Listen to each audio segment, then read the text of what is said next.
Law firms have become substantial businesses. In some cases, these are now multi-billion-dollar enterprises. Safeguarding partners' equity and safeguarding the overall performance of the firm is more critical now than it's ever been. We've clearly seen legacy law firms, premier law firms implode. Like Howry and Thielen, Heller, Dewey and LaBeouf. Certainly at Bowman Leighton Paisner, over the last 10 years, we have made lots of lateral hires, and that has certainly been an important element of our strategic growth program. Post-financial recession, law firms have been forced to think much more like their clients than they did before. So I think the opportunity that presented itself was the ability to be a little bit more diligent and reflective about the risk that's being taken. You don't want to make a bad hire, you don't want to make a hire of somebody who is disruptive, you know, the classic bad hire lateral partner. It's become increasingly important to try and ensure that the lateral hires that one does make are successful, because the margin for error these days has narrowed quite a lot. One of the principal reasons it's important to the law firm is that our malpractice insurers care a lot about it, since they consider lateral hiring a major risk. The expectations around what type of portable business is the lateral partner going to bring and when are they going to bring it are two huge important questions.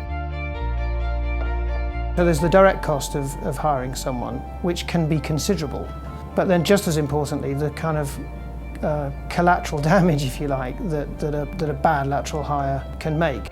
It takes a very long time to build a reputation, it takes a very short time to destroy that reputation. So getting that right in terms of risk, especially when you're hiring candidates, whether they be laterally or otherwise, is very important. We've got a very strong culture globally. We think we've got a very special culture. So when we're hiring a lateral, we want to be as sure as we can that they're going to be happy in our culture. They're going to fit our culture and we're going to fit them. The partners that we're bringing into the firm are not only responsible and being looked to for the short-term financial success of the firm, but the long-term success of the firm, which is more than financials. It's about the values that are core to this firm. It's about the things that are important to the firm, not only in terms of the partnership, but the associates and the staff. And we have to make sure that we're bringing in the right people long-term as far as lateral partners for those reasons as well. Objectivity is important in the diligence process for a lot of reasons. One, and I think it deserves highlighting, is that when a firm does lateral recruiting, there are sponsors in the firm. The politics of a process and how a lateral candidate is vetted, it can be very cumbersome. Often there are certain partners within the organisation who are particularly invested in a positive outcome. And when people get invested, it's easy sometimes to miss red flags. And it's all the more important, therefore, that the due diligence exercise actually gets done. When I started this job, they were very, basically it was anecdotal. It's whatever you could pick up through your own partners, through people you knew. It's gotten to the point now where you can, in certain markets, actually have third-party providers, which honestly I rely on both for background checks and for market intel, because it gives you some degree of objectivity in the evaluation process. There's an impartiality of going to a third party who can do it, and they have a certain methodology in doing it that's obviously more professional, more rigorous, more diligent. What they produce as an outcome, as a report, tends to be more objective and empirical in its presentation.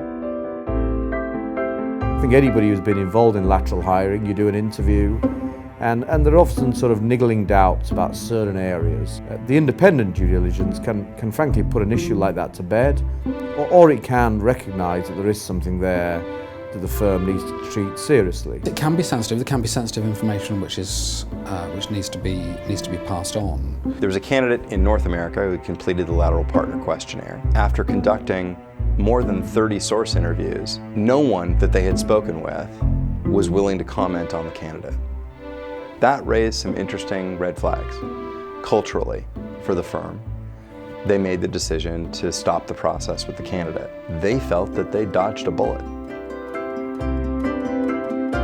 It assists with speeding up the decision-making process.